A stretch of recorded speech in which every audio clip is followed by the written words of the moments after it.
see. Let's go to another website. We're actually going to do a search. We're going to do a Google search here.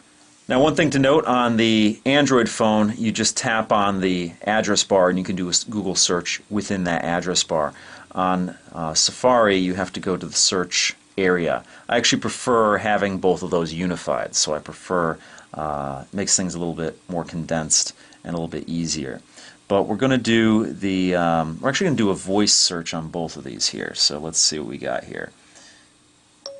Samsung Galaxy Nexus. Okay, it's spelling Nexus, N-E-X-I-S over here. Okay, let me hit search and see if it brings anything up. Okay. Alright, so this is pretty much instantaneous over here with Android.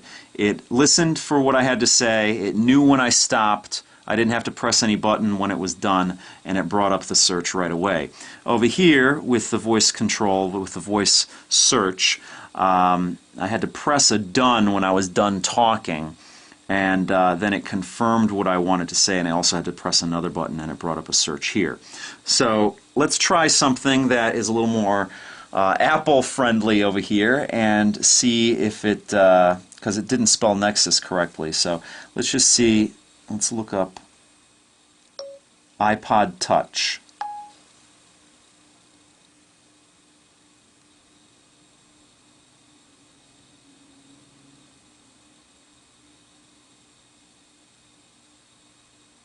Alright, there we go. Finally brought it up over here.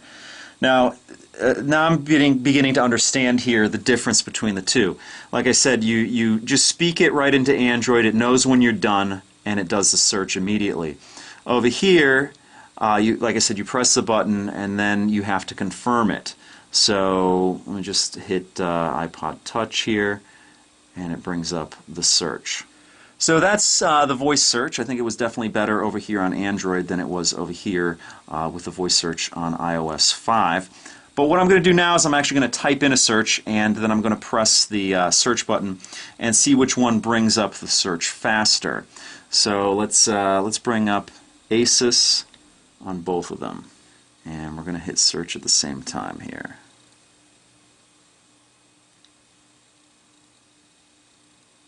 Okay, seem to be a little bit quicker here on the iPhone 4. And let's do one more. Windows 8. I see Windows 8 there, so I'm going to hit that in a second. There, I see Windows 8 there. So we're going to actually hit the suggestions here instead of the search button. A little bit quicker on the iPhone here for the search by a hair. Now the next thing I want to tackle here is pinch to zoom. Let's just use the first link on both of them. Actually, they brought up a different search here, which is interesting. You'd think they'd bring up the same search, but they brought up a different search. I have a Wikipedia article first here, and I have a Tech Radar article first here. So that is interesting. Let's bring up the Wikipedia on both of them.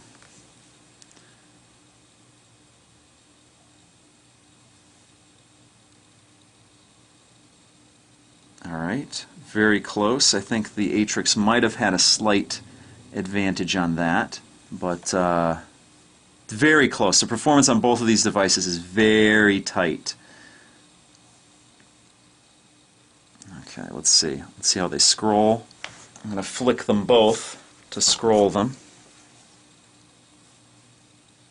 Okay.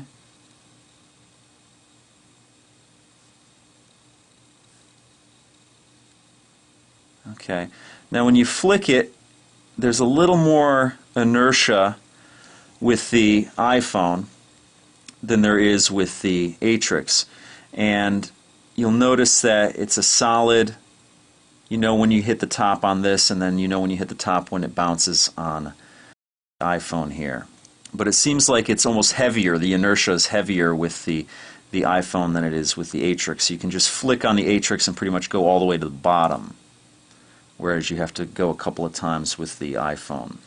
And let's do a pinch to zoom on this. Okay, maybe we can't pinch to zoom this, so we'll have to find a different website to do that. Let's go to the Motorola Mobility site. Hopefully that's not a mobile phone site.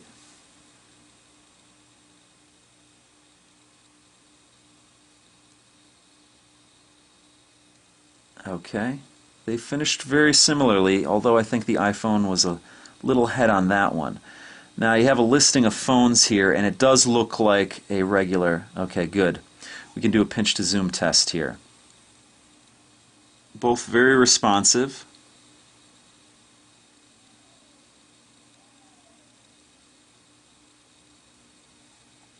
And you get a bounce on both of them when it extends further. So very responsive on the pinch to zoom on both devices here. So let's just check the accelerometer on both devices and see how fast it switches.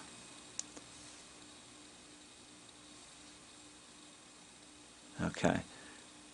Seems like the accelerometer on the iPhone is a little bit faster. The iPhone 4S comes in a couple of flavors. It comes in a 16 gigabyte version, a 32 gigabyte version, and a 64 gigabyte version, and you can get it in black or in white. The Atrix pretty much comes in one color, and it comes in one capacity, which is 16 gigabytes of storage. But you can actually expand that storage up to 32 gigabytes by installing a 32 gigabyte micro SD card. The Atrix uses regular sized SIM cards, and you have a micro SIM on the Apple iPhone 4, which means that if you actually want to put this SIM into another phone, it makes it a little more difficult, and I think Apple does it for two reasons. Number one, for space, because they want, they make the smallest phone, thinnest phone that they possibly can, and they don't want unnecessary size being taken up by a SIM card. And also it makes it more difficult to switch to another phone.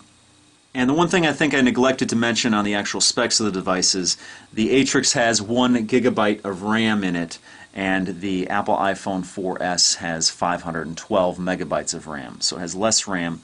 But as you can see in the the speed tests that I did, they're very comparable in speed as far as browsing goes. So that's pretty much it for now. I've had the Apple iPhone 4S for about 3 days now, and I have yet to activate it with AT&T. So I was just going to do this video here, and then I'm going to do the activation, so I'm going to do the switch here. I'll give you more impressions on what I think of the Apple iPhone 4S in subsequent videos.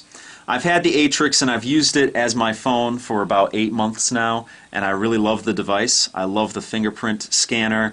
Pretty much anything I throw at it, it doesn't choke the device. It's a really good phone. And as you can see in this demonstration so far in this video, the iPhone 4S is very capable as well, and I doubt I could throw anything at it that's going to choke it.